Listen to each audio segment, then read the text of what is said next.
Twin pregnancy यानी जुड़वां बच्चे। जुड़वां बच्चों का शौक़ किसे नहीं होता, हर कोई चाहता है कि शादी के बाद जब बच्चे पैदा हों तो जुड़वां बच्चे पैदा हो जाएं। आज मैं बात करूंगी कि जुड़वां हमल किस तरह होता है ख़वातीन में, इसकी अलामात क्या होती हैं, क्या कॉम्प्लिकेशन हो सकती हैं, डिलीवरी कब प्लान की जाती है और कैसी जगह पे जुड़वां हमल की डिलीवरी होनी चाहिए।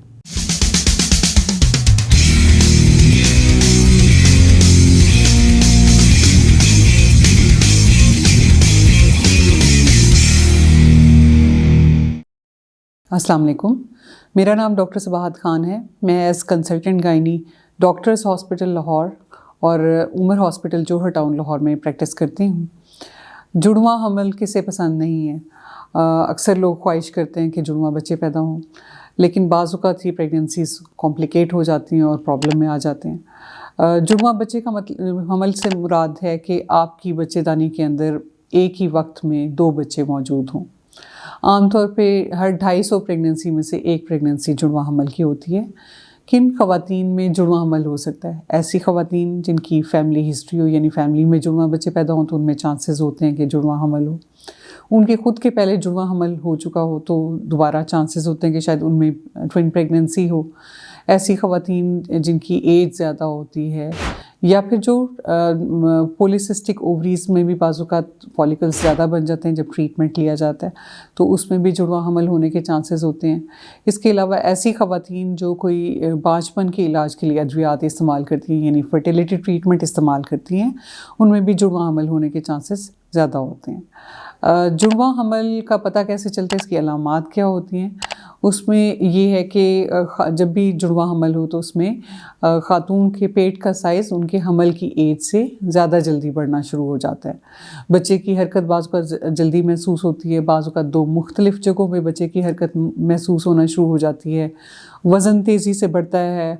आपकी बाकी अलामात में आपको मतली, कैक ज़्यादा होती है और बाज़ औक़ात थकावट ज़्यादा होती है। कुछ ख़वातीन को ब्लड प्रेशर, शुगर का इशू भी हो जाता है।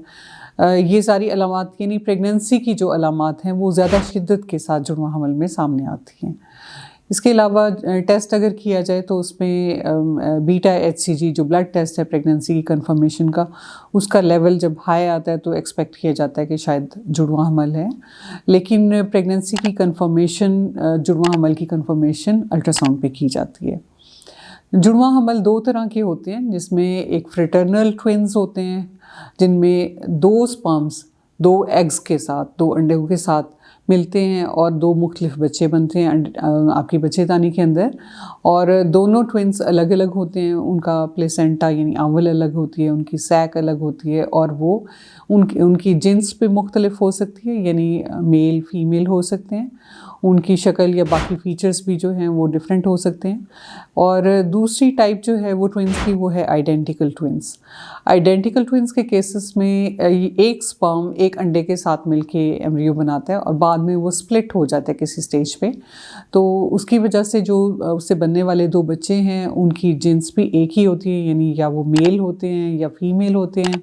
उनके फ़ीचर्स एक जैसे होते हैं, उनके आई कलर एक जैसे होते हैं और यानी उनकी शक्लें एक दूसरे से मिलती हुई होती हैं। इनको हम आइडेंटिकल ट्विन्स कहते हैं। और इन ट्विन्स की ट्विन प्रेगनेंसी में कॉम्प्लिकेशंस क्या हो सकती हैं? उसमें माँ को की कॉम्प्लिकेशंस भी हो सकती हैं, जिसमें ब्लड प्रेशर हो सकता है, शुगर हो सकता है, माँ को मॉर्निंग सिकनेस ज़्यादा होती है, मतली कैक की अलामात ज़्यादा होती हैं, बाज़ वक़्त खून की कमी होती है, ऑपरेटिव डिलीवरी होने की ज़रूरत पड़ सकती है जुड़वां हमल के केस में, और डिलीवरी के बाद ब्लीडिंग ज़्यादा होने के चांसेस होते हैं। जबकि जुड़वां हमल में बच्चे किस तरह से मुतासिर हो सकते हैं, उसमें ऐसा हो सकता है कि एक ट्विन छोटा रह जाए और एक ट्विन जो पावरफुल ट्विन होता है वो ज़्यादा ब्लड अपनी तरफ ले लेता है और उसका साइज़ ज़्यादा बढ़ जाता है। इस कंडीशन को ट्विन ट्रांसफ्यूजन सिंड्रोम कहते हैं। बाज़ औक़ात एक ट्विन की ग्रोथ इफ़ेक्ट हो जाती है, बाज़ औक़ात दोनों ट्विन बच्चों की ग्रोथ इफ़ेक्ट हो जाती है, बाज़ औक़ात एक बच्चे की डेथ हो जाती है या फिर दोनों ट्विन्स की भी डेथ हो सकती है। मिसकैरेजेस के भी रिस्क इसमें ज़्यादा होते हैं और वक्त से पहले डिलीवरी भी हो सकती है। बच्चे जब पैदा होते हैं तो वो लो बर्थ वेट बच्चे होते हैं, उनमें बाज़ औक़ात सांस लेने का मसला होता है और बाकी इश्यूज़ हो सकते हैं। तो जो ट्विन प्रेगनेंसी है इसको हम हाई रिस्क रिस्क प्रेगनेंसी कहते हैं। इसमें आपको एक्स्ट्रा केयर की ज़रूरत होती है, आपको बार बार मेडिकल चेकअप के लिए गायनेकोलॉजिस्ट के पास आना पड़ता है। आपके कुछ टेस्ट फ्रीक्वेंटली होते हैं जिसमें ब्लड टेस्ट होते हैं, अल्ट्रासाउंड होते हैं जिसमें मॉनिटर किया जाता है, चेक किया जाता है कि दोनों जो ट्विन बच्चे हैं उनकी ग्रोथ ठीक चल रही है या कोई प्रॉब्लम तो नहीं आ रहा। अगर कोई इशू हो, कोई प्रॉब्लम हो तो उसको प्रेगनेंसी में साथ साथ डील किया जाता है ताकि कॉम्प्लिकेशन से बचा जाए। अब ये ट्विन डिलीवरी जो है वो आमतौर पे हम प्लान करते हैं 34 टू 36 वीक्स पे, हमल के यानी 9वें महीना जब होता है 36 हफ्ते तक ट्विन की टर्म प्रेगनेंसी होती है, उनको डिलीवर कर दिया जाता है। आमतौर पे ये डिलीवरी जो है सिजेरियन के ज़रिए होती है, लेकिन कुछ केसेस में जिनमें अनकॉम्प्लिकेटेड प्रेगनेंसी हो और बेबीज़ की पोजीशन भी ठीक हो तो उसमें नॉर्मल लेबर, नॉर्मल डिलीवरी की ट्रायल भी ली जा सकती है। अब कैसी जगह पे ये डिलीवरी होनी चाहिए, क्योंकि ये हाई रिस्क प्रेगनेंसी होती है, इसमें माँ की जान को भी ख़तरा होता है, बच्चे भी जो है एट रिस्क होते हैं और डिलीवरी के बाद माँ या बच्चे दोनों को इंटेंसिव केयर की ज़रूरत हो सकती है। तो ज़रूरी है कि ट्विन प्रेगनेंसी को ऐसे हॉस्पिटल्स में डिलीवर किया जाए जहाँ माँ की केयर के लिए भी इंटेंसिव केयर की सहूलतें मौजूद हों, बच्चे के लिए भी नर्सरी की बेहतर सहूलियात और वेंटिलेटर की सहूलत मौजूद हो कि इन केस अगर बच्चा वक्त से पहले डिलीवर हो जाए या सांस का कोई मसला हो जाए, कोई भी इशू हो जाए तो उसको हैंडल किया जा सके। और इसकी डिलीवरी किसी एक्सपीरियंस्ड गायनेकोलॉजिस्ट से होनी चाहिए और ऐसी जगह पे होनी चाहिए जहाँ ब्लड बैंक की सहूलत मौजूद हो कि इन केस डिलीवरी के टाइम पे अगर ब्लीडिंग ज़्यादा हो तो माँ को ब्लड फौरी तौर पे मिल सके।